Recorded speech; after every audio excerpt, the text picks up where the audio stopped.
The OpenChain project held 2 telephone meetings to discuss some feedback we got from the ISO IEC Working Group Subcommittee 27.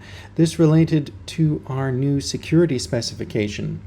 We reviewed the feedback provided with the optic of having a completed specification, but A, being open to improvements in terms of fixing errors in the current specification, and B, being open to feedback in terms of evolving the specification in future revisions. These 2 calls show that process in action. So today's call is all about looking at our new security specification from the perspective of editorial matters. We have launched the specification officially a little while back. Basically, we finished writing this document in the end of March 2022, and we eventually had our governing board vote to proceed with submission through the ISO fast track. So we're now, after getting ready for that with this security specification, and we just also asked our friends at the ISO working groups if they have any editorial comments about this document. For those of you who are new, the security specification is a sister specification to our existing license compliance spec. The license compliance spec started out as a de facto standard, and in 2020 became an ISO IEC standard. Its number is 5230. The security spec is currently a de facto industry standard, and as it goes through the ISO IEC JTC1 fast track pass submission process, we will also be looking at having an ISO number attached to it. Long story short, we're moving from having a license compliance specification as part of our mission to trust in supply chain into having a license compliance and a security specification as part of our mission for trust in the supply chain. Now, before we jump into looking at the feedback we got from our friends at ISO IEC Working Group Subcommittee 27 about the security assurance reference specification, I wanted to, first of all, show our antitrust policy notice. All of the OpenChain meetings are held under this policy. So everything we do is governed by this policy to allow us to talk freely and for everyone to contribute both openly and within the bounds of safe, fair competition. The second thing I wanted to do for this meeting was to provide some background or guidance on how we're going to run this call. I mentioned that we had completed this security specification back in March. So this document was finished at that time. And therefore, as we review the comments that have come in, we need to review them with that in mind. We're looking at a document that is done. We have built over a period a new industry standard. We did this through consultation with our community. We did this through discussions on calls and mailing lists. And a lot of the activity ran last year between August 2021 and the end of March 2022. For that reason, my guidance is this. On this call, we're having a look at the incoming comments. We're looking at them from the perspective that this security specification is done, and it was ratified by our board for using the JTC1 pass submission process on the 14th of September 2022. So we're not looking to rewrite the specification. We are here to review the comments with that perspective. We're looking for editorial adjustments for clarity and errors in the existing document. We're not looking to change the scope or function of this version of the specification. The outcome of this call, if we make any adjustments, will be a successor document, but just with clarity and error adjustments. This is because we want to proceed with our JTC1 pass submission as approved by the OpenChain Governing Board.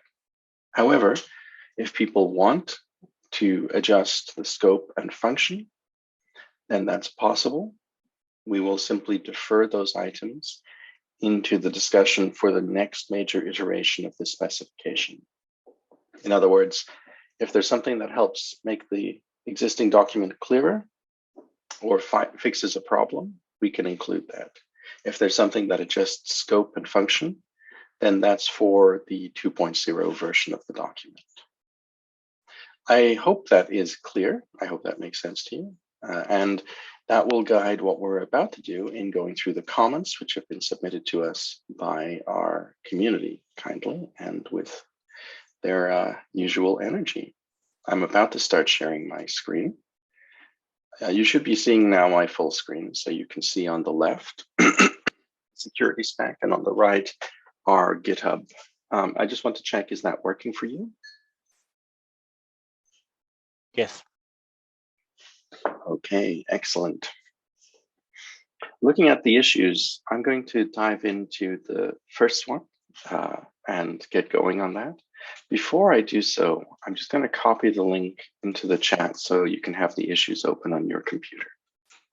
So in case you want to have the issues open on your computer, there's the GitHub link in our chat. The first one that's probably the easiest is to look at editorial suggestions from one of the experts. And these suggestions are in a docx. Okay, so this particular document will be opened now. Let's see if I can get this nice and tidily done. The ISO groups, by the way, always provided everything in doc format. So that's why we are doing it this way. So the stuff that came in from this expert appears to all be very much editorial. So for instance, the first item here, the last sentence in the paragraph stating that this is the OpenChain security is missing an R for contained. Okay, I'm just having a look for where precisely that is. It says page 1, line 7. I don't think it's in this version. I think these comments are all related to the reference specification, not the assurance specification 1.0. Excellent, thanks, Steve. And you have left some comments to that relevant item as well.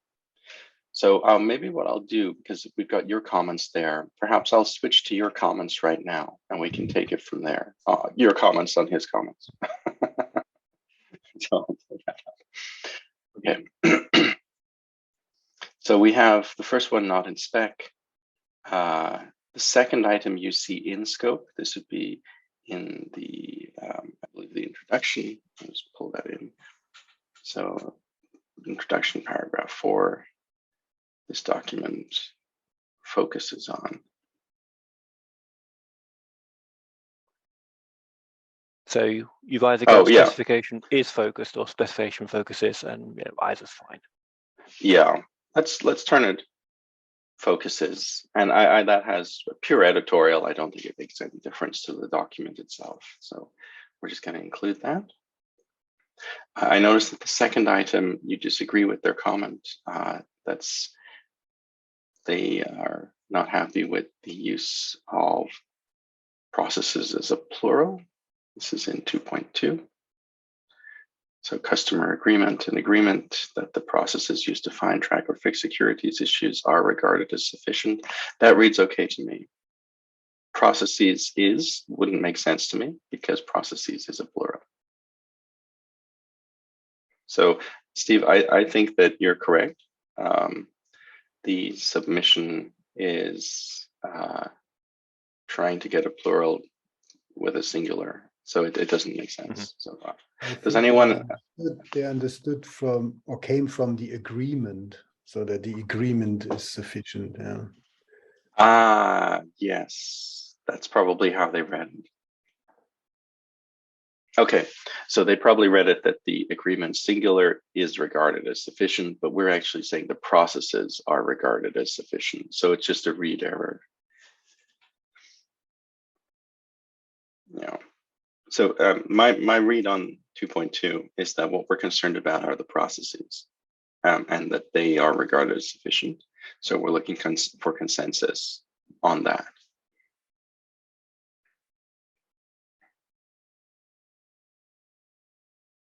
Yeah, I think also it's a good idea if we could be obviously there is a problem in understanding, yeah. So we might rephrase it in a way that that there is an agreement that the processes to track or fix security issues are regarded as sufficient. I think Yeah. the current read might be okay on this. I'm just pausing here to give. Yeah, Hans also says, can we remove the ambiguity? Okay, let's correct this. The current language, an agreement that the processes used to find, track, or fix security issues are regarded as sufficient and correct by relevant customers or user organizations if applicable.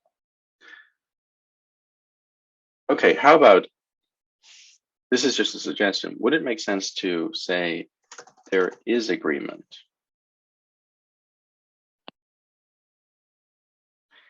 Yari's just leaving the call. Take care, Yari.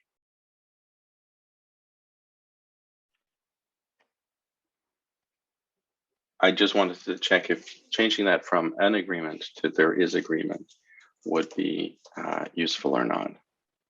I think that's great. It solves the problem.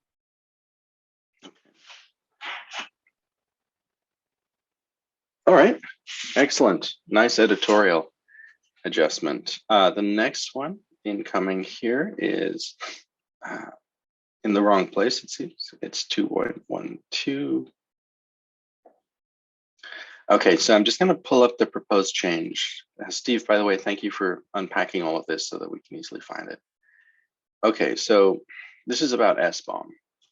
And the initial one is here, a structured format such as SPDX, ISO IEC 5962, 2021, that allows the exchange of information for a software package, including associated license, copyright, information, and known vulnerabilities. So there are a couple of ways of looking at this. One is that the text set doesn't define an SBOM. Yeah. An SBOM is information that is in a format. So that's one way of addressing it, because the proposed change there is rephrasing slightly to say that you got a structured format will allow you to do that kind of thing, which is fair enough. So I don't know whether it should be changed to read as a definition or as an explanation. That's a good point. So I think just sticking at the beginning of it, information in a structured format such as, would then give you a valid definition of SBOM and address the concern. Yeah, I'm just going to type that in. Okay, I think that works really well. It doesn't change. It's beautiful, but I would add also information in a machine readable structured format. I would like to have this emphasis on machine readable, because otherwise it's not processable. Now, arguably, people would say that increases scope, though I suppose what it does actually is narrows scope.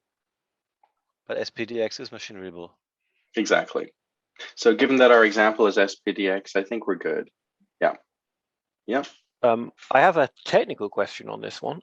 Does that version of SPDX support distribution of known vulnerabilities? As far as I know, 2021 does not. But I think because we use the term such as, that allows the exchange of information for a software package, it depends whether we read including as must include or including, for example. Yeah, probably can put the for example or obligation, because there's another comment that is exactly concerning this topic that is pushing on that, saying SPDX is not capable or not defined on transporting known vulnerabilities. So we probably should just have this as an option.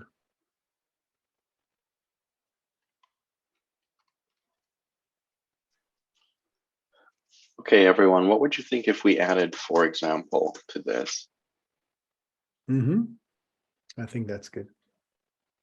Yeah, it doesn't seem to undermine anything or change anything per se. I have my question, my concern. Yeah. So the machine readable is a little bit concern to me because Annex G of SPDX, we have a SPDX Lite. It's human readable. So I'm afraid so machine readable, the phrase of machine readable is surely needed in this sentence. I see. So if we add machine readable here, we might be being prescriptive, given that there are aspects even of SPDX that are designed explicitly to be human readable. I guess in this sense, everyone, it might make sense for us to move the machine readable item into a next discussion because it might fall under scoping, which we want to avoid at this juncture. Sounds good. Okay, but we'll come back to this because obviously, given where the market's going, we probably want to make sure that we land on this. Oh, Leonard, I see you're unmuted. You have a comment to jump in? Yes, do you hear me? Yeah. No problem. Hello. Yes. I think there's one thing about isn't there a suggestion or something like that to include CVEs into SPDX?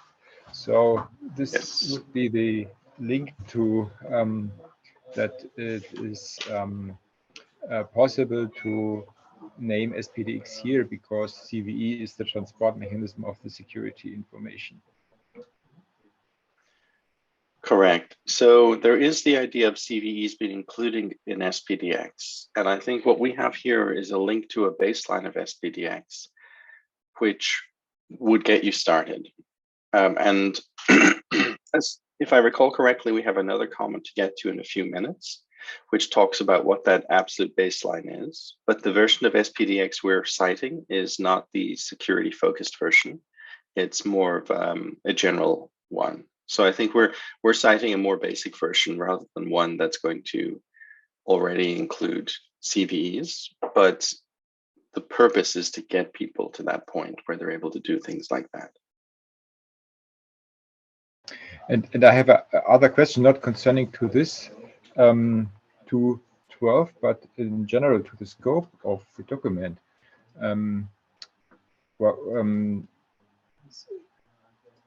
Security also relates to non-open source issues where you can use the same process.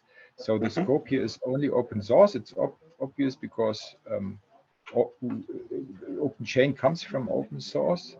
But I think security is something different from the open source license management because you have a process of the closed source or of the license management, which is by purchased licenses or otherwise purchased licenses.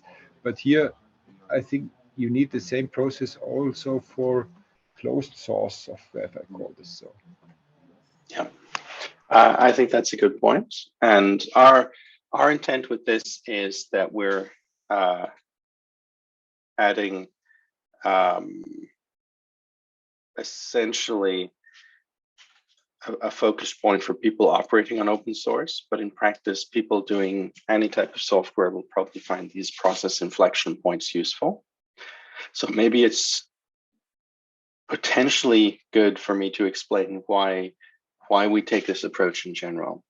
In open source, we found that people sometimes treat open source like an island. So they might not include it in the same type of approaches that they would have elsewhere. So license compliance on software is in the end just license compliance, but people often struggled with open source license compliance. So we made the SuperLite standard to explain that. And this one, by the same token, is meant to get people started on the right road for open source security compliance. But it is a different domain, and there are slightly different requirements. So our spec includes some of these points as we go through. Try to find an example here. Right, so for instance, under 3.1.5, a method to export information about identified risks and so on. So we are taking the security optic into place, but back where we were up here with the SPDX, we're still at the very much, let's get this super basic stuff in place. Just have an SBOM, which is our start. And then the conversations will be like, is this SBOM sufficient for our operational security? And people might say yes or no. We have a comment in from Anna who says that using the term, for example, could have legal issues because then it's not sure if these items are meant alternatively or as in a cumulative manner. Okay. I think this is addressed by a later comment we have into review, which helps reword the language here. And so what I'll do, Anna, is I'm going to come back to software bill of materials so we can process that. Okay, let's move to the next one, 3.1.5. And again, I'm moving to the next one because we know that there's something that takes us back to software bill of materials in a minute, which seems to address exactly what Anna flagged. 3.1.5 is saying that the paragraph is overworded. Okay, let's have a look and see what Stephen said. Okay, so the concern raised by the reviewer is that they think that this paragraph is overworded, and they are suggesting rewriting it and adding a thing that had certifying exported information. Adding something is not appropriate at this stage. So that will be a change in scope and function. So I think what we have here is an editorial comment that they think this particular section of the spec is overworded, but their suggested solution is to add an extra requirement, a certification that exported information is appropriate. That scope item is out of scope for this discussion. But the rest of the rewording is okay, I think. You know, just replacing method to whatever with whatevering the information. Yeah. Yeah, no, I think in general that's okay. We can't copy paste it without getting a copyright assignment from the person, but I think the approach seems to work. I just want to check if we've got Chris Wood on the call. Okay, we don't. So Chris Wood is one of the main security experts that helped draft this section. And if I recall correctly, the reason that he went with this method 2, method 4 is because of how in his domain they tended to describe the requirement structures. So that's why he did that, to fit within his domain approach. However, you know, what we've seen as an alternative, I think is a viable alternative, but I think we'd need sign off from Chris or others before we'd execute on that. If there's a question that we can answer positively, that is this currently readable and workable?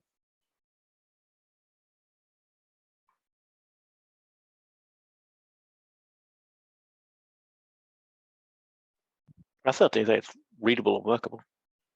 Okay, so what we'll do then is we'll regard that as complete. We will come back to this expert's comments in the future. And there's some change of scope and there's some potential rewording, but we're going to regard this issue as revised. So I'm going to move to the next issue. Once I work out how to get this particular overlay on my screen out of my way. Okay. We have scope suggestions here from one of our experts. Steve has made some notes that he doesn't understand precisely what's being asked for with these discussions. For me, I think, and I just want to show you the document, both of the items suggested are scope changes, and therefore they are out of scope for our discussion. So here we have on 2.11 security testing. Right. So this suggestion is that we're currently security testing for known vulnerabilities, and there's a suggestion here that not known vulnerabilities should be looked for. I think that runs into two issues. One is the Donald Rumsfeld, you don't know what you don't know. And the second is that would increase the scope. So it's out of scope. Hans is out of the call. Take care, Hans. You're on to another meeting. So the first comment, I think, is out of scope. That could be looked at again in version 2 of the document. Next one, 3.1. I'm not too much sure, because it's not requiring us to add this sort of testing.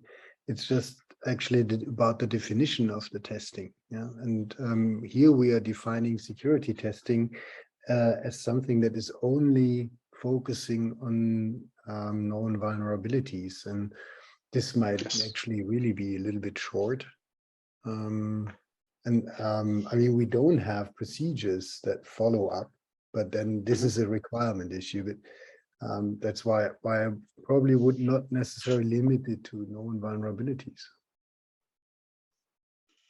It's a very good point, and I think the answer is that we don't want to stay limited to known vulnerabilities, but on this iteration of the document, the primary focus was really on how you manage known vulnerabilities in open source software. So I actually agree with you about, for comprehensive security management on open source, we need to go further. But I think when we came to modeling this document, we wanted to take the smallest step first, and that focus was remediation of known vulnerabilities.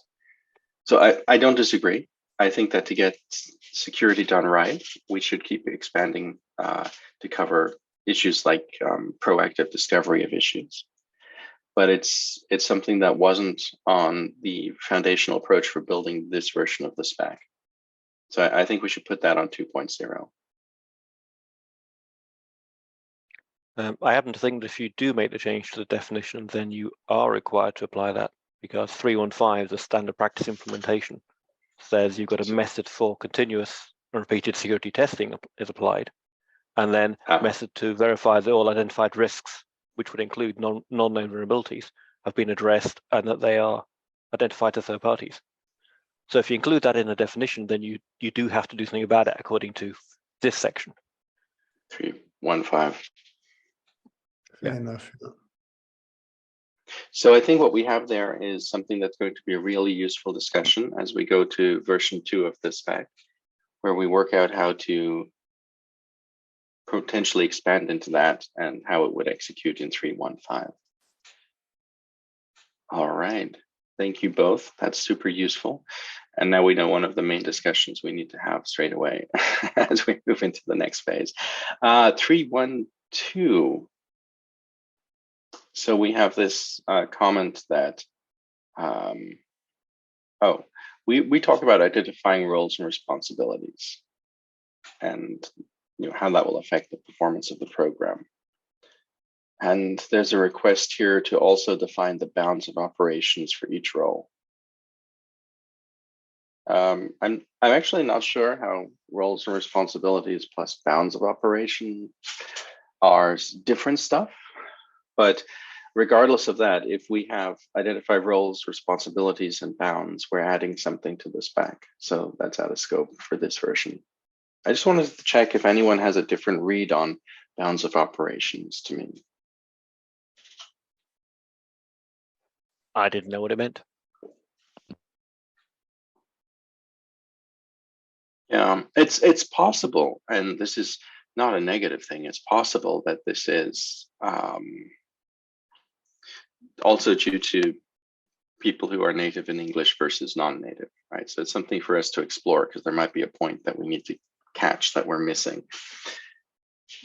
Okay, so I just noticed that luckily in our comments on this issue, we have some great discussion with Jan and Stephen, which is the information that we'll need exactly to start working on version 2 of the spec regarding the scoping. Okay, let's move on to the next one. Now I tagged this as scope additions. So that meant that in my perspective, we were highly unlikely to be actually including these, but probably deferring them to the next one. Let's have a quick look. Section 2.6. Okay, newly discovered vulnerabilities. Okay. This is talking about newly discovered vulnerabilities. It's saying that has vulnerability, the expert is saying, yeah, okay, that's fine, but has vulnerability been mitigated or remediated, and asks to add definitions for remediate and mitigate vulnerabilities. Okay, so they're asking to add remediation and mitigation definitions to the spec.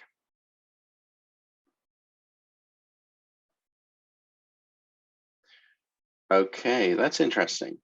I mean, adding these definitions does not appear to immediately impact the spec.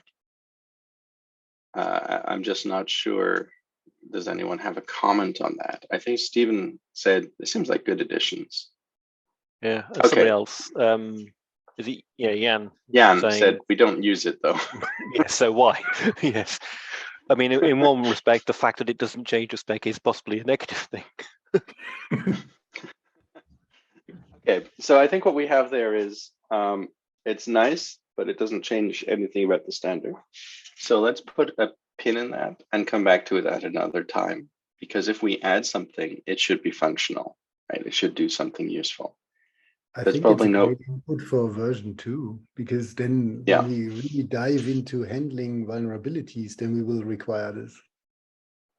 Yes, I think that's a really good point. And Jan, to your earlier point, if we're starting to deal with things like non-known vulnerabilities, we're probably going to have to immediately talk about remediation and mitigation around those, right? So yeah, it's a version 2 then. Yeah, that's really good. So Stephen and Jan, you've done so much of our work for us. It just makes life easy. Okay. 3.1.2. So this particular comment is normative. So we're saying the organization shall have identified roles and responsibilities, competence, etc. And this is saying they want to see requirements to implement 2 other ISO standards under competence. I think that's way out of scope. We don't require any ISO standards in what we're doing here. So adding 2 required security ISO standards for essentially reporting, distributing updates, and having timelines is out of scope. It could be looked at in the next version, but even so, I think it's pretty far out from the type of high level we normally do. I just wanted to check what you think. I agree. And same thing they have for 3.1.5. They want the ISO standards in the security domain cited. Again, out of scope. It's not bad, it's just out of scope. And probably, sorry, go ahead, Jan. I had the in the second part, I had the impression that they just want to have it as a reference. And maybe I think it's something that we can add as a comment, like this, but not required, because I mean we are giving requirements here, and but giving people an orientation would not be bad, because these 2 procedures really describe what makes sense, but they are not open, and they are so that's why we should definitely not make them as a requirement, but probably give a sample or refer to them as an example, e.g. blah, blah, blah. That's a good point. Okay, so my quick take on this is that referencing them inside 3.1.5 is probably too heavy, because we already had another comment from someone that 3.1.5 is big.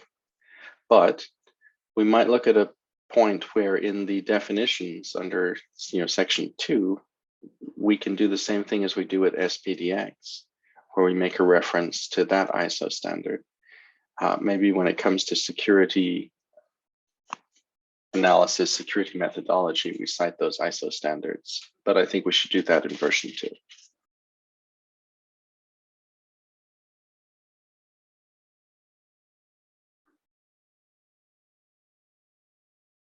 Okay, I was just checking 210 might be where these sort of belong. You know, security assurance and you know, the confidence the system meets requirements. And then you might say, for example, blah, blah, blah, these ISO standards. What do you think?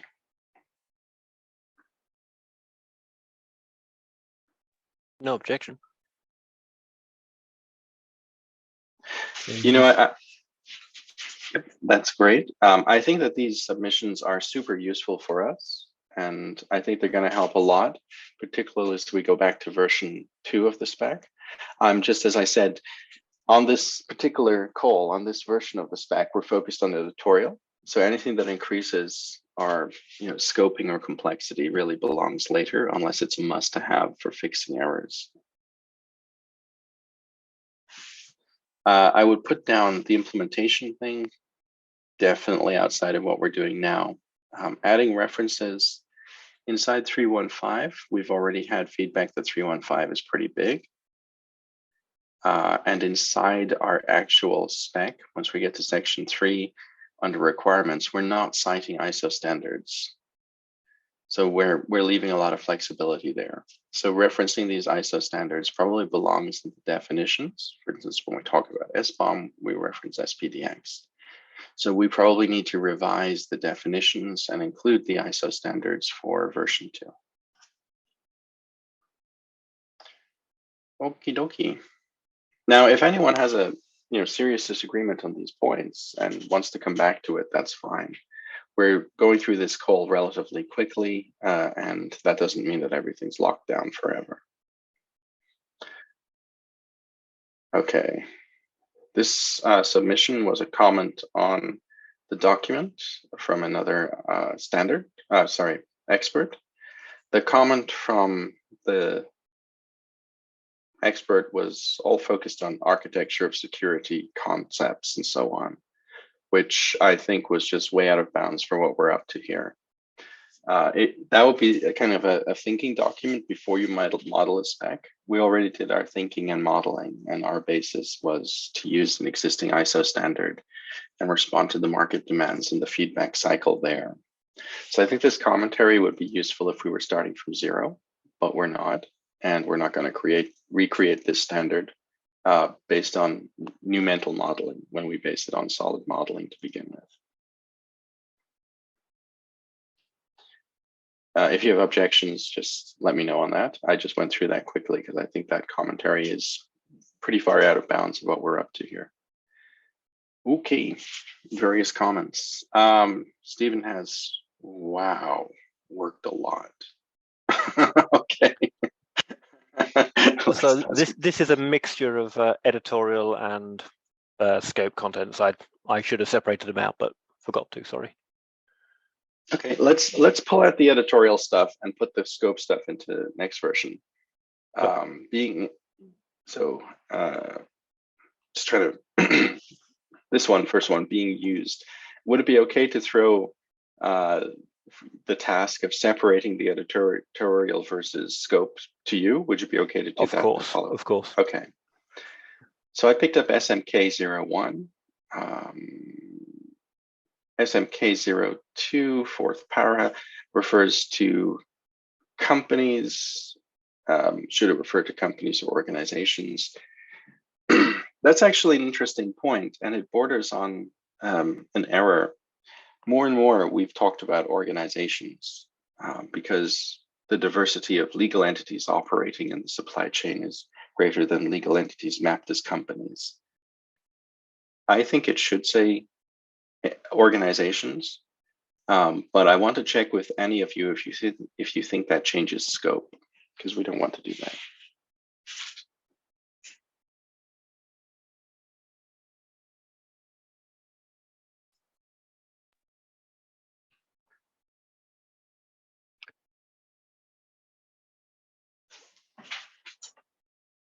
objections, apparently. Seems so. Okay. So, okay, we're going to put in organizations here, but I want the people on the call to, think about whether that increases scope in their view. And if so, we'll put that into the next version. But if no one yells in the next day or two, then we're done with that. So SMK03, section 1 defines the scope as well as the introduction. Yeah, so where it says this introduction describes its purpose. Yeah. Originally that was a section 1, wasn't it? That's right. That's right. Okay. Not sure what I think it's okay now on how it reads, right? Or yeah, I mean, I didn't know whether you wanted to clarify it, also define scope or not. There is also section 314 that defines scope as well, more specifically. Well, this can be a do nothing. I don't mind. Okay, let's put that on a do nothing for now and come back to it on clarity discussions on 2.0, because we might want to rewrite some of that just to make it better. It doesn't seem critical now, but it does seem like we might want to massage that in time. Okay, SMK04 is a scope discussion, so we defer that. SMK05, component records 2.1. Component records should consist of should or shall. Okay.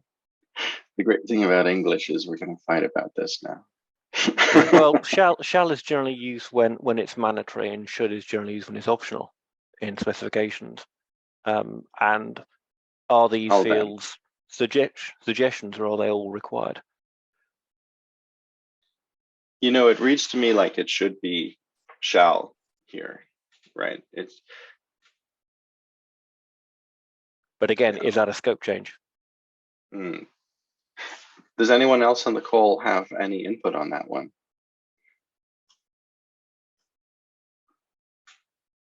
I'm going to say it's a scope change. I think we should give it a wider discussion. Okay, let's do that as a scope change. That's for 2.0. SMK06 2.12. Here we go. Software bill of materials. We've already done that as under the previous discussion.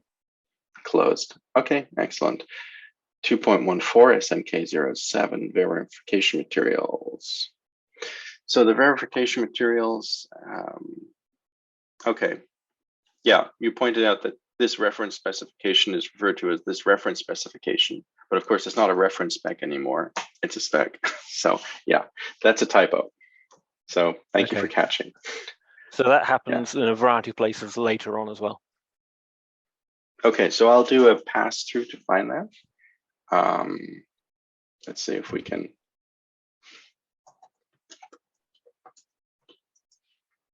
All right.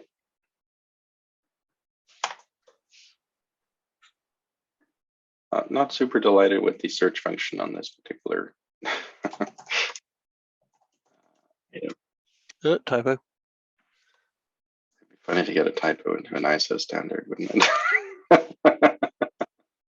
Wouldn't be the first time. It wouldn't be the first, it would be the last. Add spice. Okay, there's quite a few.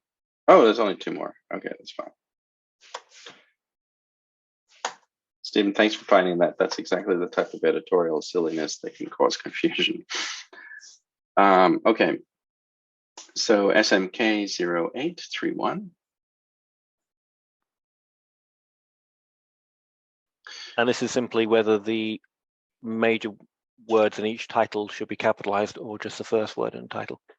And it's not consistent. Yes. So my take from my reading is that capitalizing like that is better. I just wanted to see if anyone has a disagreement with that and is happy with lowercase in the second word on these titles.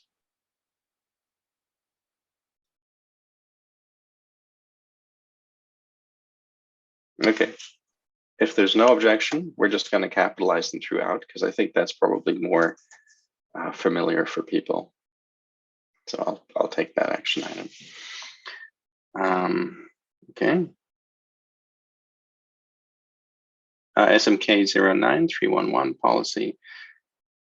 Right.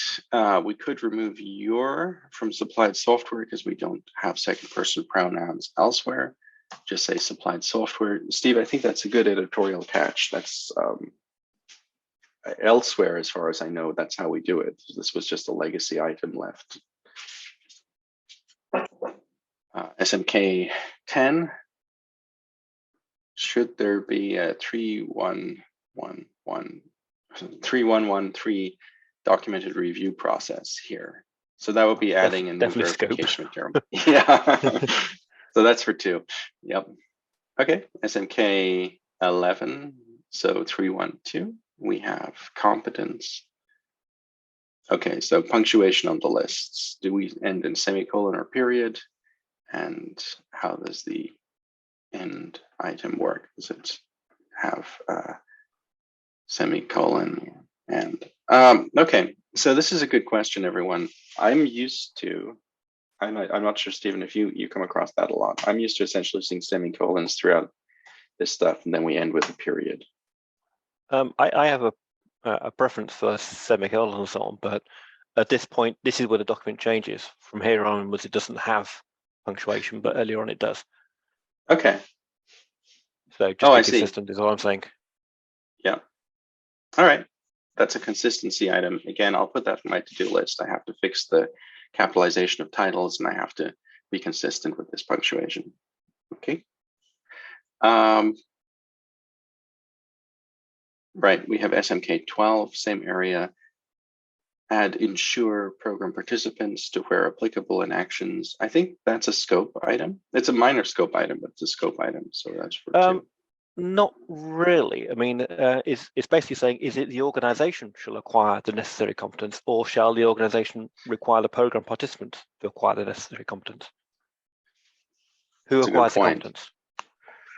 And given that we just talked about the program participants, perhaps it makes sense to clarify that we expect them to be the operational people here. All right, Katharina's got to go somewhere. Steve, I think you made a good point.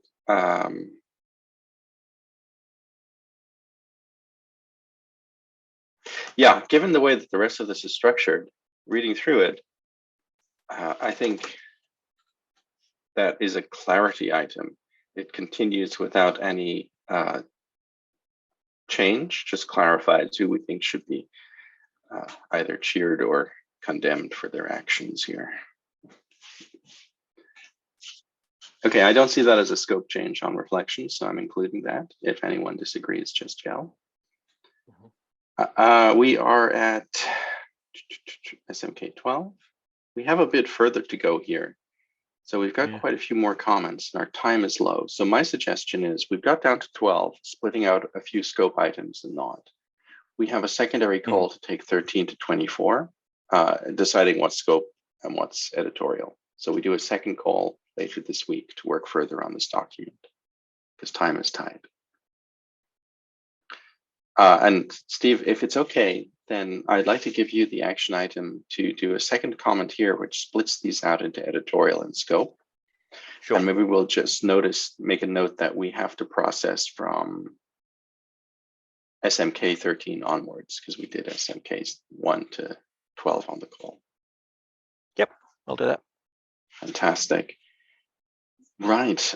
Jeff had some comments. One is the mechanical one, in that this PDF document outputted from PanWriter via PanDoc created a groovy PDF that isn't doing copying and selecting text and so on, which would seem to indicate that PanDoc's initial configuration is not making accessibility friendly PDFs. I'll look into it and I'll work to remediate. Now, Jeff touched on the SBOM thing, which is section 212. Okay, so Jeff was interested in the SBOM thing because he didn't think that the wording and this is where we go back to the for example, etc., the wording worked. And he suggested that we change from the current into something that looks a little bit more like this. And I'm just copy pasting into this document. I'm not going to use Jeff's stuff directly.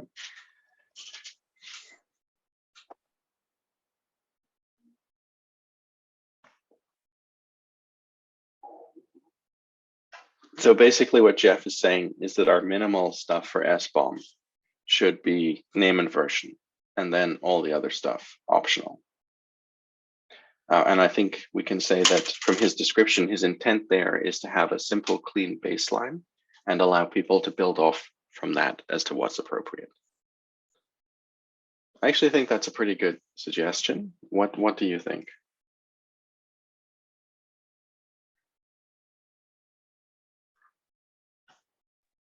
No objection. Yeah.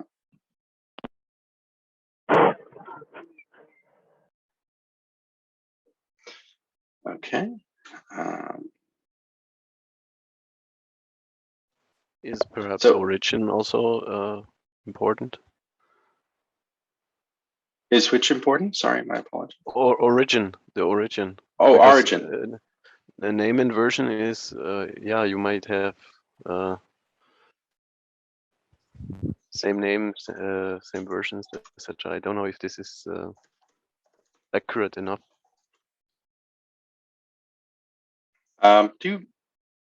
Do all SBOMs include origin? I'm just curious. I'm not sure.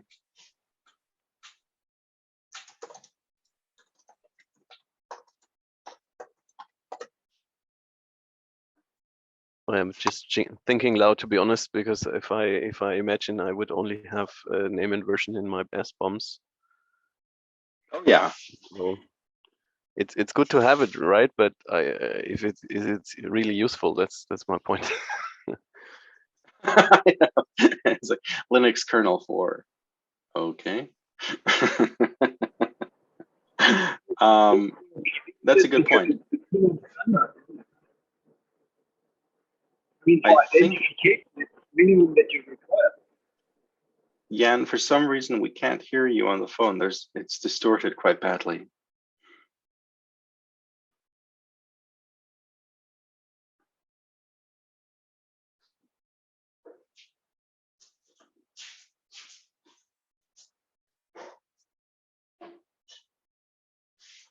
Okay, I was just waiting in case Jan was typing there. We haven't got him back yet.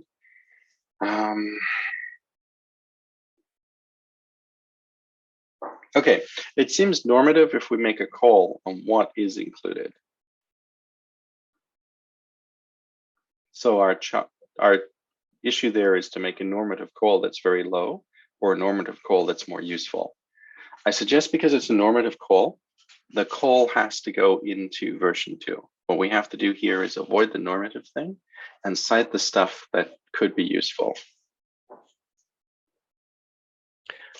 Could we perhaps add as a hint that it would be good if name and version would be in a way that we can refer ideally to public identifiers, publicly available identifiers. Yes. Something like that. You know what I mean? Because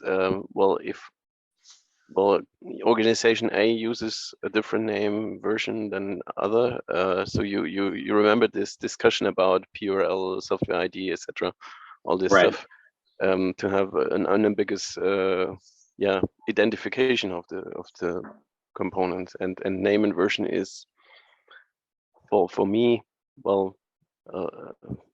it's, as I said, good to have it, but I would say we would potentially create ambiguity. That's a really good point. Okay. I'm not sure what word we use here to avoid being prescriptive, but to say that it would be nice for this stuff to be potentially there. For example, was flagged as not suitable by Mary.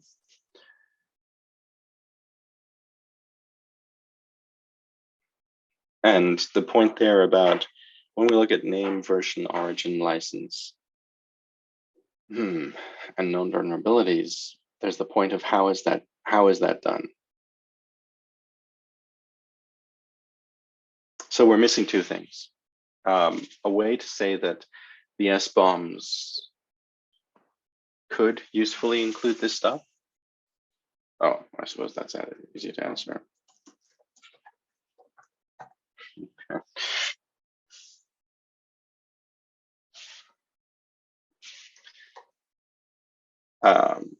Usefully.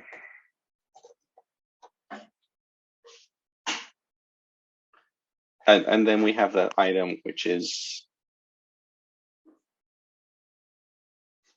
perhaps in a manner that can be understood by third parties, which suggests that people should be using some kind of unified identifiers. Do you think that would be useful or for clarifying our intent, or would it be crazy? That would be great. That would be super great. I like this. This still allows people complete freedom, but it does suggest it shouldn't be internal only.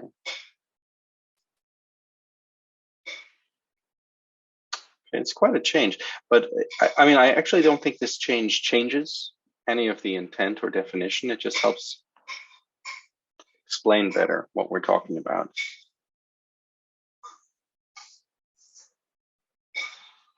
Okay.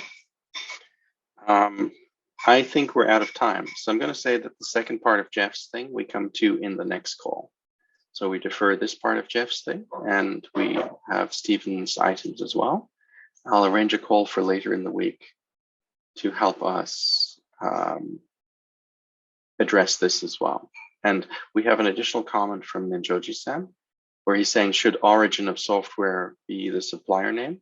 Ninjoji-san, I think it's a tough one because the origin could also just be a GitHub repository or kernel.org. So I think we might need to leave that one vague. But that's not locked in stone. So if you have a different perspective, by all means, let's leave a comment on the GitHub to review it. And to Ninjoji's point, most of what we care about is companies. But I guess we just have an issue here where if someone was using an SBOM only useful for companies, we might be missing out something on the SBOM. So maybe we need that vague to ensure the use cases are covered. Okay, everyone, fantastic call. Out of time, great comments more here from Jan. We're going to do the rest of Jeff's stuff and Stephen's stuff on the next call, review Jan's other comments, and meanwhile, we'll also solicit feedback from the community. Thank you, everyone, for an incredible editing hour, and much appreciate your time. This is a link between the two calls. We just finished up the first one, in which we ran out of time and decided to have a subsequent meeting 2 days later to complete our overview of feedback we got from ISO IEC Working Group Subcommittee 27 and also from within our own community. What follows is the second meeting. While we're waiting for people to dial in, I will just flag a few items. The first is that this meeting is covered by the Linux Foundation antitrust policy. This means that everyone can talk freely without any concerns regarding collaboration in a fair, even, and reasonable manner. Additionally, this meeting is held informally. You should not hesitate to join in, share your thoughts and opinions as we go. This particular discussion is now in its second part. We had the initial call 2 days ago. We're discussing some comments sent in from ISO IEC Working Group Subcommittee 27. Their focus is security, and they had a look at our new security specification. Their comments covered a variety of topics. Our initial request to them was to let us know if there was anything in the specification that had some kind of blocking overlap with their existing work. As it happens, we didn't get any feedback that suggests such an issue. We did get feedback with various suggestions and ideas. Now, as we reviewed their material, we had some guidance about how we would approach it. And I want to reiterate that guidance today to help with this discussion as well. The screen will be shared to show you the guidance contained in our meeting invitation. And here it is. Our specification is completed. We have created it. We have edited it in our community, and it was put to bed in late March 2022 after a relatively intense 6-month editing process, and before that, around 9 months of discussion as a guide as opposed to a specification. This means that what we're looking for are essentially the critical blocking issue. Was this incompatible with pre-existing standards? So we didn't want to cause any issues there. Nothing was flagged as incompatible. And then we want to be fair and include any items that would correct issues with the specification. So we're reviewing this comments with the idea that our spec is functionally complete. We're happy to look at editorial adjustments for clarity and errors. We're not looking to change the scope or function of this specification. We are going to proceed with the JTC1 pass transposition process via Joint Development Foundation as approved by our governing board once we've done any adjustments for clarity and errors. Anything that's related to scope and function will be deferred to discussions for the second generation of this specification. I hope that clarifies with what we're doing today. In the last call, we covered most of the comments. In fact, we went through all of the comments that came in from the ISO IEC Working Group Subcommittee 27. We do have some outstanding comments which are related to how we could potentially improve the document as it stands today. I'm going to share my screen. You should be able to see my screen right now, the whole screen. I'm just going to pause here and make sure that everyone can see it. And it contains on the left our spec and on the right our issue tracker on GitHub. Great, Jory confirms. I wanted to flag some interesting people on the call today as well. We've got Jory, who is our VP of Standards, so she knows absolutely everything about this stuff at Linux Foundation. And compounding knowing everything about this stuff, we have Seth Newbury, Executive Director of Joint Development Foundation. Also on the call, we have some people who've been deeply involved in creating this spec, like Chris Wood, who has given terrific contributions in framing what we're doing in security. Now, let's dive straight in because, of course, time is always tight. Oh, I see another comment, pull that up. Jory claims she's learning something new every day. That's a healthy thing that we all hope to do. Let's dive straight in. We have some great comments that came in from Jeff, who's a long-term contributor in our field. The first comment he had, which was related to section 2.12, basically how we word the software bill of materials, has been addressed. We didn't change scope or function, we simply clarified the language.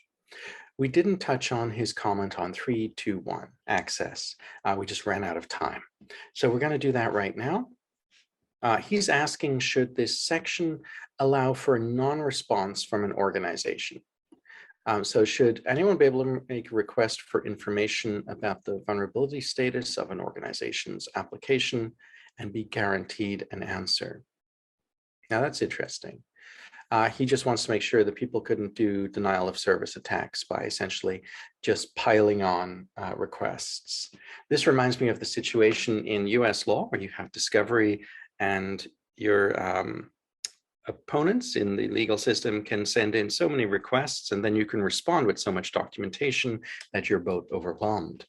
Okay, let's have a look at our specific wording. 3.2.1, access, maintain a process to effectively respond to known vulnerability external inquiries. Publicly identify a means by which a third party can inquire about a known vulnerability with respect to a given software offering. Then we have the verification materials, which are to have a publicly visible method to allow third parties to make a known vulnerability or newly discovered vulnerability inquiries, like an email, and an internal documented procedure for responding to third-party known vulnerability inquiries. Now, should we add a non-response to orgs?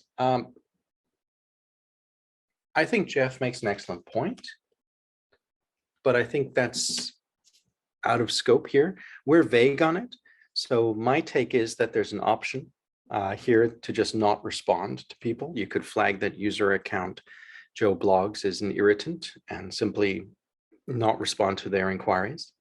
But we don't explicitly flag that non-response or response is the required outcome. You need a process to effectively respond. We don't talk about the action of specific response. So I think we're okay here. I think if we change it, we're expanding the spec slightly, but I want to pause and see what you think.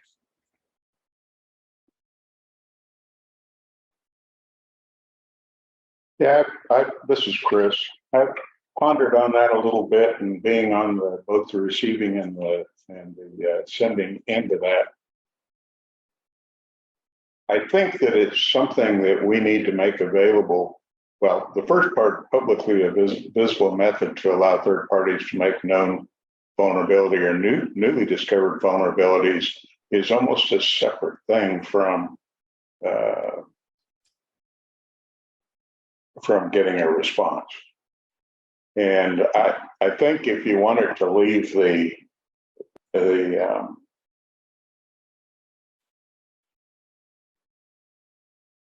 leave that 3211 like you have it, and then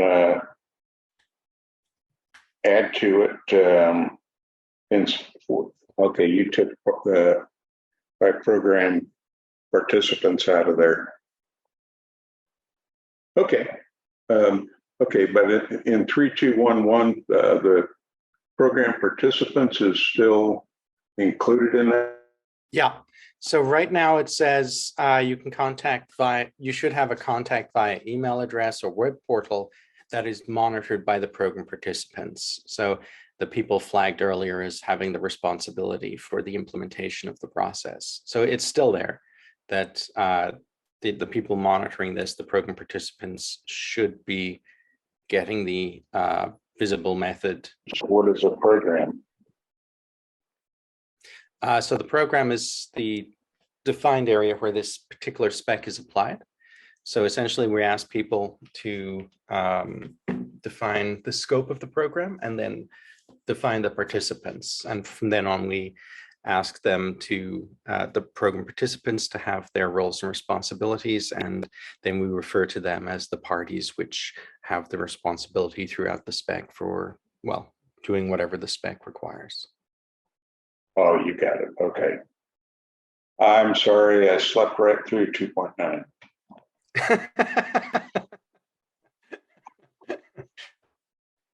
This gets hard to do online, so I had to print it all out to make sense of it.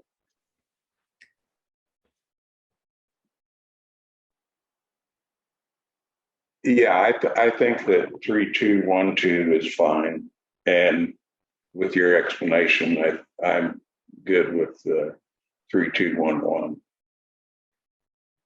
Yeah. Yep. So my impression is we do have it a little bit vague, but I guess that allows a company to choose if they have to respond or not to every inquiry. So I think, yeah, see, my position on that is that if you're the company that got the software from vendor A, B, or C, or that you deserve to have an answer. The company that sold you the software should not deny you an answer. That's my position, and I don't take that from our vendors. I push back pretty hard. Absolutely. And I suspect that Jeff's concern is probably related to the idea that completely outside parties could attempt to abuse the system and send you in various requests. And you'd be thinking, well, why do I have to reply to this random person? But if you had a procedure that said you had to reply, then they could start to swamp you with nonsense. But I don't read that in our wording. No, so that's fine. Okay, excellent. I noticed just a typo here. Verification materials needs to be capitalized. I also noticed we might have a legacy item here where it talks about known vulnerabilities or newly discovered vulnerability. I just want to check something. I want to double check in the spec if we refer to newly discovered vulnerability elsewhere and how we do so. Okay, so bear with me. Yes, yeah, and we do. Yep. Okay. I just wanted to check for my own knowledge of where we refer to it and how. Does this mean right here on 3212 that we need to add the newly discovered vulnerabilities line? Because here we say publicly visible method for third parties to make known or newly discovered vulnerability inquiries. But the next one, we don't have internal documented procedure for response to the second part. So I think we just had a logic problem here and we need to do that. What do you think? I think we just missed it. Right. Yeah, log4j shell is a perfect example of that. Oh, yeah. Newly discovered. Okay, I'm going to add a note to Jeff on that one. I'll come back to it and I'll send his note in later. Fantastic. Our other comments, we have some comments from Steve. I'm just zooming through these quickly to see what we got. Okay, so from Steve, we had a ton of input. It was split between editorial and scope. We made a note that we were going to split them into different parts. We went through SMK01 to SMK012, and that means we have to continue from there on editorial comments, which is split out here, from SMK014 onwards. So here we go. So we're going to be doing these right now. For those who didn't follow that line of thinking, that's mostly for the minutes, so people know why we got here. Basically, we have to look at this stuff that Steve put in, which is editorial. So let's have a look, 315. So we're looking at SMK14 as listed here, and we're going to 315. So he flagged standard practice implementation. Organization is capitalized, but not a defined term. Okay, so let's just see where we did that. Standard practice implementation.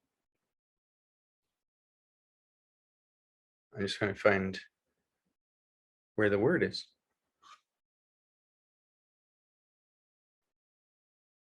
There we go. The organization. That's just a typo, so I'll just change it. We haven't defined organization earlier, so I think we're okay with just dealing with the fact that that capitalization was a legacy typo. Does anyone have objections to that? No, does that fit under the definition of program?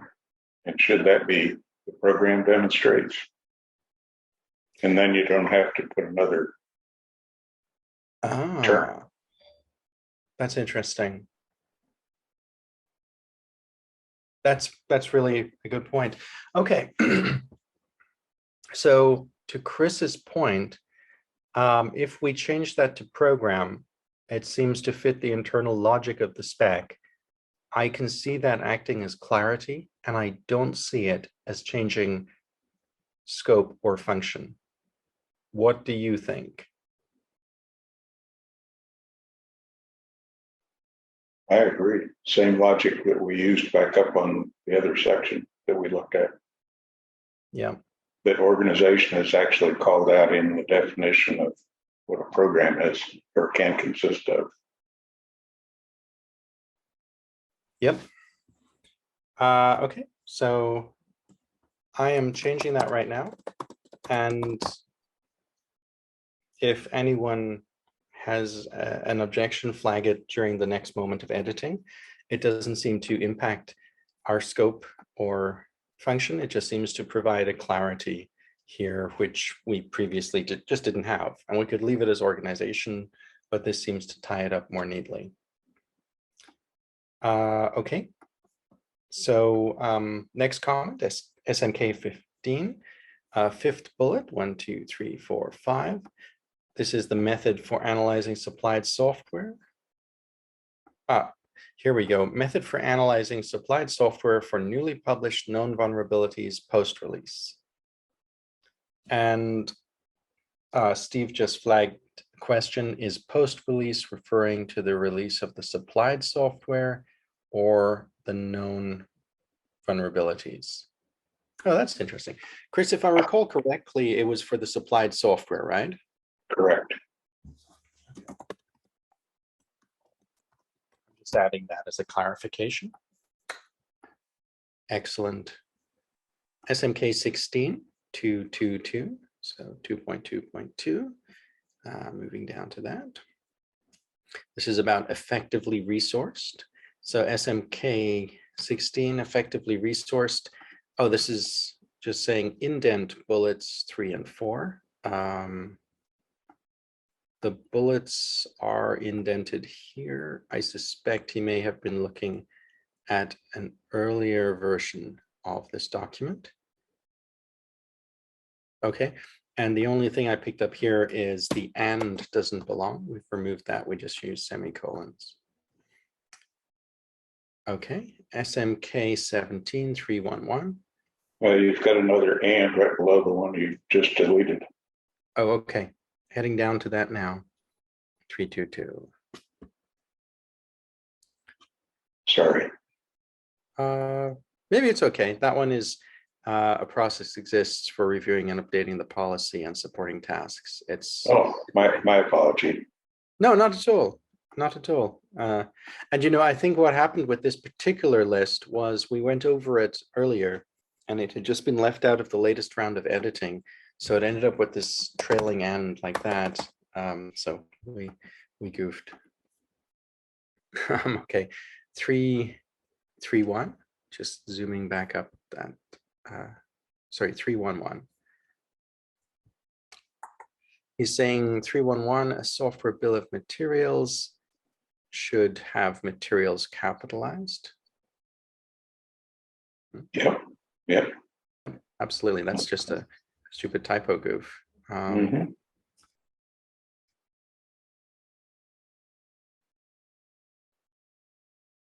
That's weird. Under 311, I don't see software bill of materials. I might be going okay. Yeah, I don't see it either. It's not there. He must have meant another part. So I'll hunt through the spec for that later. I will come back to that and do it offline because it's just a small typo. Next, SMK 18 3311. 3311. Oh, we're back to this. Okay, 3311 18. He says, I think 4 should be removed in for all open source software. I'm not sure. I mean, he's saying a documented procedure ensuring. Oh, I see. Yeah. He's right. A documented procedure for ensuring. A documented procedure ensuring for all open source software used in the supplied software is continuously recorded across the life cycle of the supplied software. I think that 4 is in the wrong place. We just had it, it should have been there, but we don't need it. We can just delete it. A documented procedure ensuring all open source used in the supplied software is continuously recorded across the life cycle of the supplied software.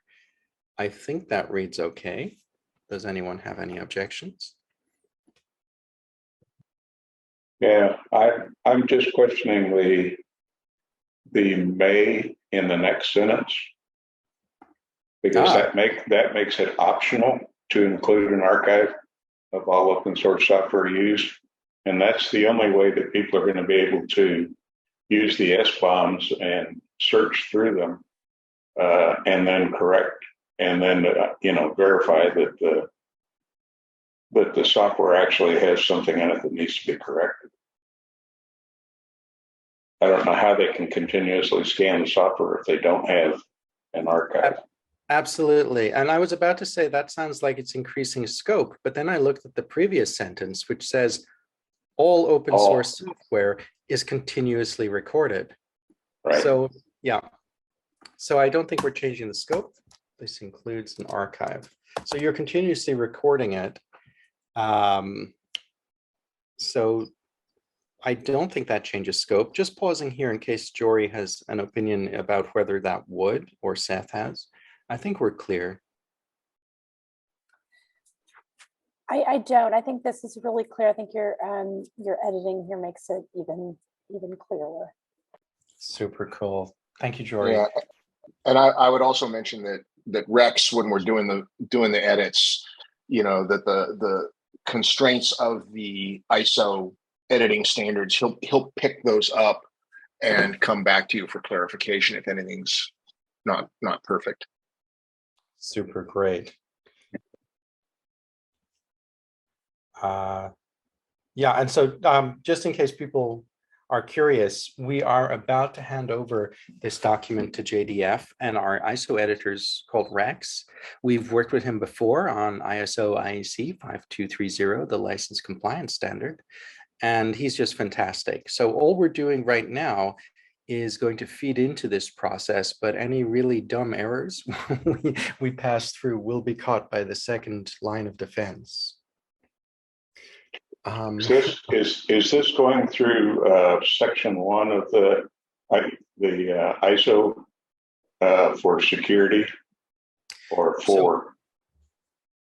A very good question, Chris. We're going directly through the JTC1 pass transposition process. So because this is a completed spec, it'll go through there. But we approached Working Group Subcommittee 27, who deal with information technology security standards. And they've had a look at the spec. They provided comments. And our last call, we went through the comments. And in fact, I'll do a summary of what they suggested in a minute as a recap, just for your knowledge and also for the other participants on the call. Okay, thank you. No problem. We're on to SMK 19. We're really powering through this, partly because Stephen has really clear stuff and partly because this community has done nice work on this spec. Steve says we should indent bullets. They're already indented. He must have looked at a previous edit of the spec. SMK 21, software component is capitalized, but not a defined term. I'm just looking for this. Okay. Yeah, I think he found, an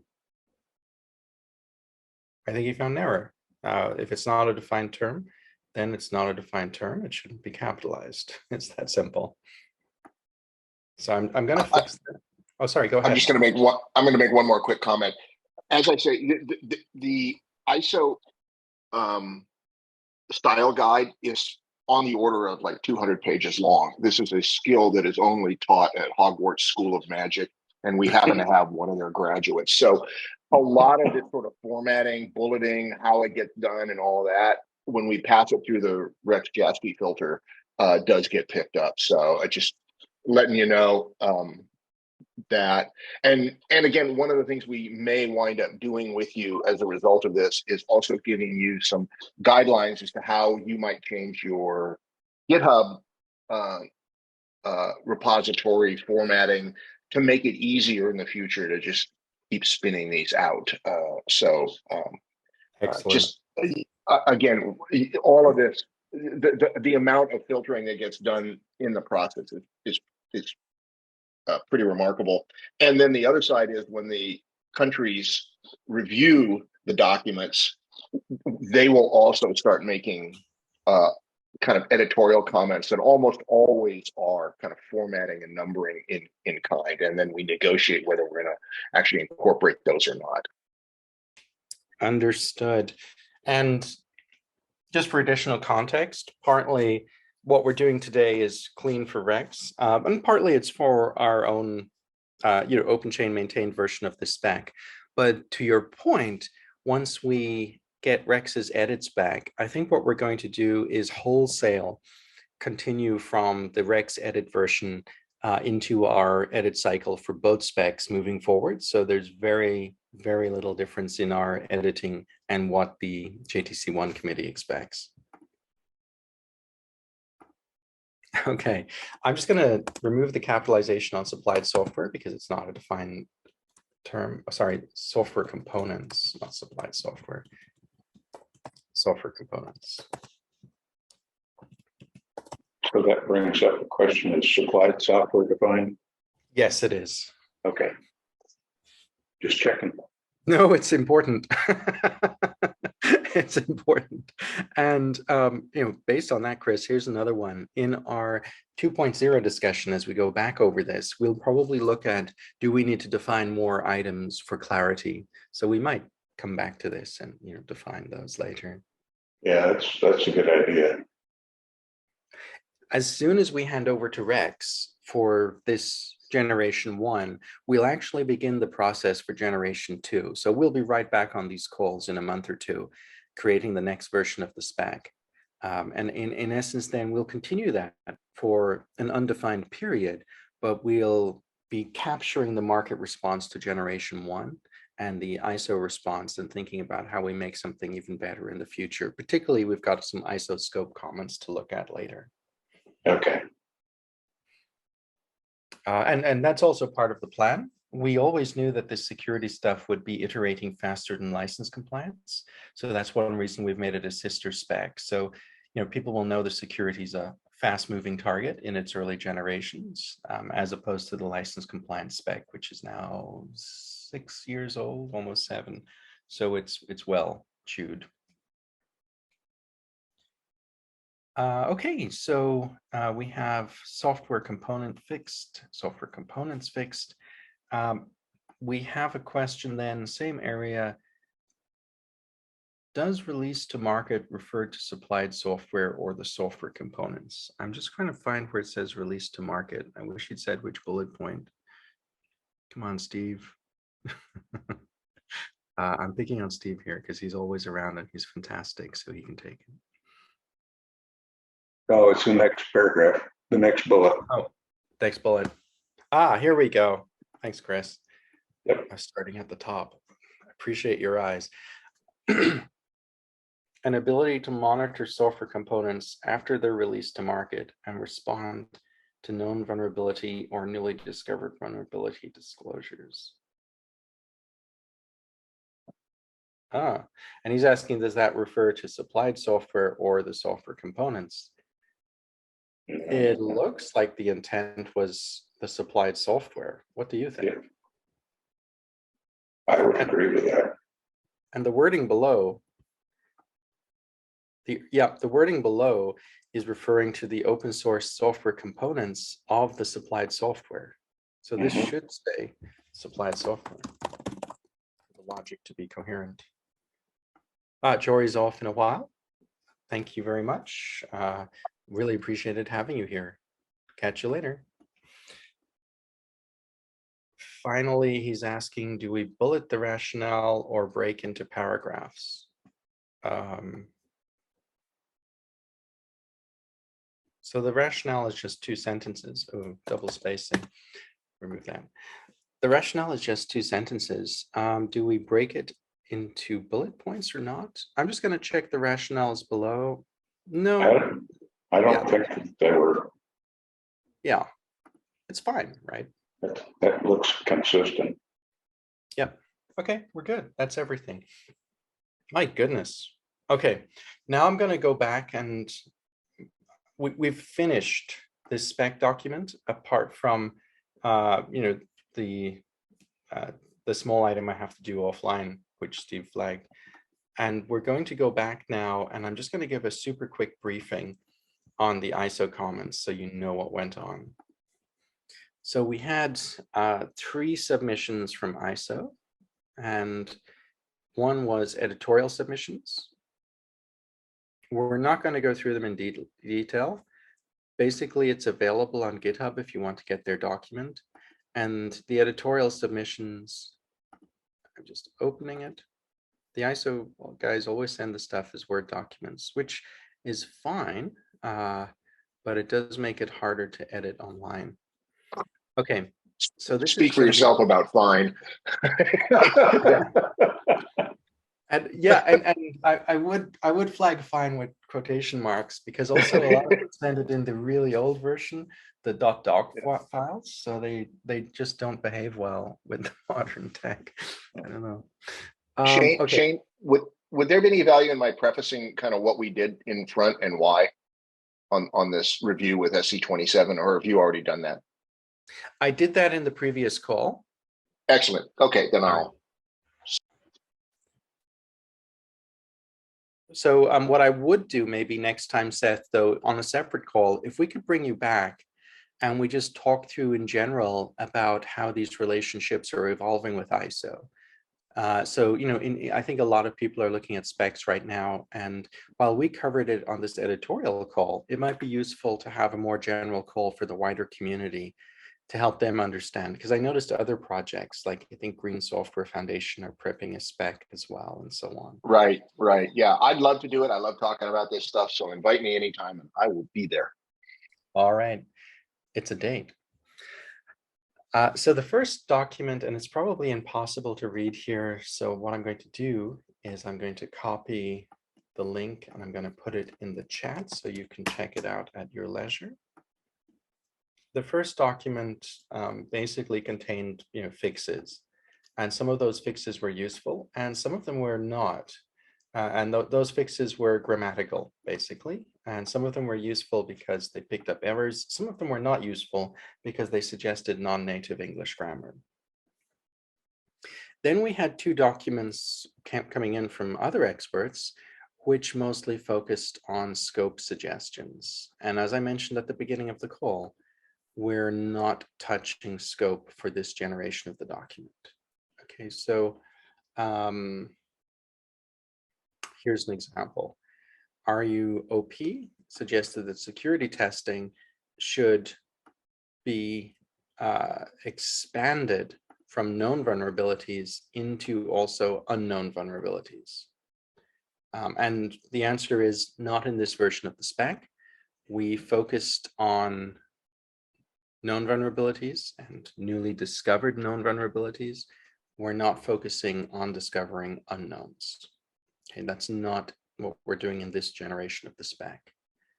And then the next one was a request to not only define the roles and responsibilities for the program participants, but also the bounds of operations for each role.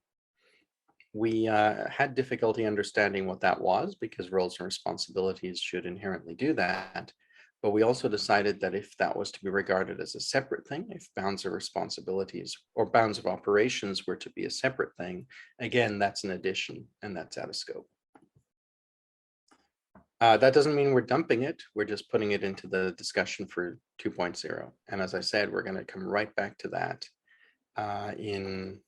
well, next month after we submit this. We'll be working on the next gen. And now, again, these things are probably too small by far to see on the screen sharing. But basically, we had requests again from CERT 02 to do things like add definitions for remediate and mitigate. Okay, so it's not bad to add definitions, but that's not what we're doing right now. So we're going to add those definitions in 2.0.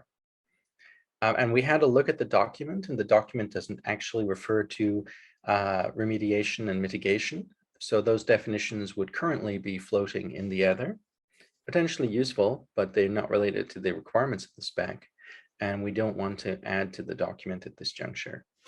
Right. And sorry, go ahead. I was going to say, I think it's really important that those two terms be discussed. I didn't bring it up in my comments because they obviously aren't in there now. But we do need to at least mention them and define them. Yeah, absolutely. Though in this version of the document, we have not included those inside the discussion. Right. So we'll have to move that to version 2. And I think what we need to do in version 2 is to both define them, but also to refer to them as we deal with the security workflow. Exactly. Yeah. So that might be one of the first items we do as we kick off the 2.0 discussion. Get that in there. As you said, it's important. Other items included adding implementation requirements for 2 ISO standards. Nope, we don't have the requirement to implement any ISO IEC standard throughout our specs, and that's purposeful. People should be able to choose which standards they adopt or not. That doesn't mean we want to ignore them, though. There was a request to add references to ISO standards inside another section of 3.1.5.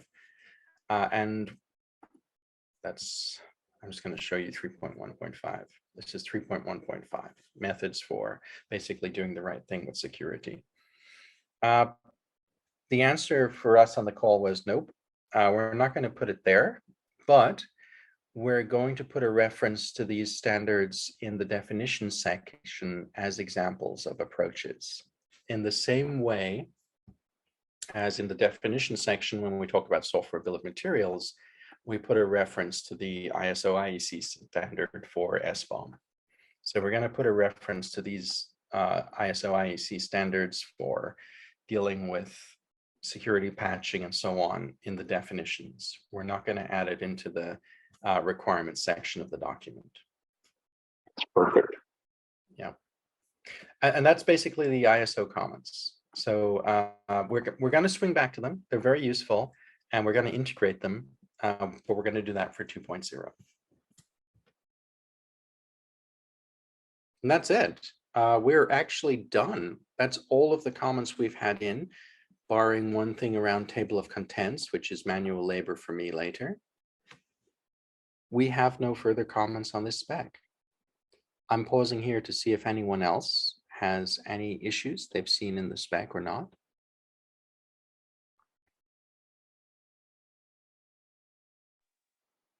Can you hear me? Yes, of course. Hi. Yeah. Regarding the, yeah, I'm doing great. It's midnight here, so I just feel, a little drowsy. Okay. Thanks for coming. Yeah, just one comment regarding the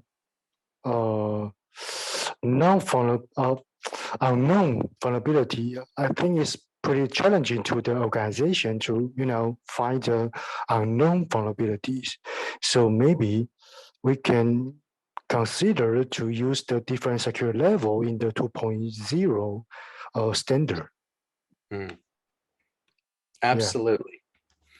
Absolutely. Let's have that discussion on the first call, maybe for that, or the second call on the standard. I think we should discuss it. Yep. So SC, just for reference, we're going to move into the 2.0 discussion in October. So we're basically going to move to this discussion in probably 2 weeks or so. So I'll try to schedule one of our early calls at a time that's not insane for you to talk through this. Yeah, I appreciate it. To be fair, our last call was during your afternoon, but you missed it. And we nearly killed our American colleagues because it was the middle of the night. Okay, so that's absolutely wonderful. Thank you for coming in at midnight to flag this, especially because we're at the very end of looking at the first generation. I've got these 2 pending editorial items to do, and that's it. Seth, it looks like we'll be handing over to you and Rex early. Formally, the common process closes on the 4th, but we've got nothing else to cover. Everything has been brought in already. That is terrific. It's a short specification. As you saw, Rex is going to be out, sort of from the 4th to the 8th. So if we're early, we might be able to get the edits done before he goes out. So that would be great. There's a couple of things you and I need to do in terms of the project summary. there's front matter that goes to the ISO with this, and we need to write that. But other than that, yeah, this should go pretty quickly. That's fantastic, Seth. And Seth is undershooting the amount of work he's got to do. I remember our front matter stuff was big, and then there's, you know, the background politics and stuff. But yeah, I'm going to get this stuff to you. I'm doing it now. I'll finish the work and I'll revert to you this document. There's a vague possibility that something would come in before the 4th, but the probability is very close to 0. Well, it's not hard for us to be dynamic in this one. Also, I did respond to your email about kind of the calendar for, you know, what we should anticipate. Yep, we're looking at 28 weeks-ish, right? Well, so there is sort of a difference between the calculated, you know, time of flight and the observed time of flight, and calculated tends to be less than observed sometimes. But like I say, most of this is in ISO's hand. Plus, we'll probably wind up going into the ballot or coming out of the ballot right around the holidays, which could, you know, it could have undefined impacts. But again, we've done the pre-work, so I feel confident in this one. Yeah, that's looking good. It's looking good. Fantastic. Let's take it forward, everyone. Incredible work. And I just want to call out again, you know, Chris, you have been the pillar of helping us transform our spec into a security. So, you know, huge credit to you for taking this through many months in a calm way that helped us evolve. It's incredible work. My pleasure. I have one suggestion for you on the next edition, 2.0. Yeah. Is Microsoft Word actually has a way that will generate your table of contents from your headers for the sections and the subsections. I'm not a real master of using that, but I have done it in the past. If you've got someone who's a real Microsoft Word expert, they can probably walk you through it, and it's a lot easier than trying to do what you're trying to do next on this and create a table of contents. Yep. We're gonna go ahead. If I can interject here, we've also, you know, we've been working, kind of the standards team, have been working on translators from GitHub to, you know, PDF or HTML that allows you to drop, you know, where it formats everything so that it looks like a traditional sort of telecom spec or so, you know, something along those lines. And so there are ways of maintaining your GitHub process and back-ending the formatting. And it may even be possible to sort of do that such that it's more ISO compliant coming out of the back end. So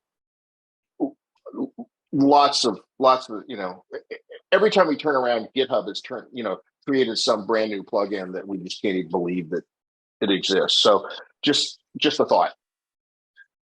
Absolutely. One thing that's for sure is we are going to automate this as much as possible. So Chris, very much taken on board, and Seth, yep, let's work on it. Okay, guys, thank you very much, everyone. One request, SC, can you open an issue on the edition item you want? Just for the formal kind of, you know, SC did this paperwork side of things. If you can't, that's fine. But if you can, that's awesome. Of course, I will do it maybe tomorrow. Yeah, don't do it now. It's so late. And actually, I mean, you know, thank you so much for being here. He lied. SE, it's not midnight there. It's nearly 1 a.m. My goodness. Yes.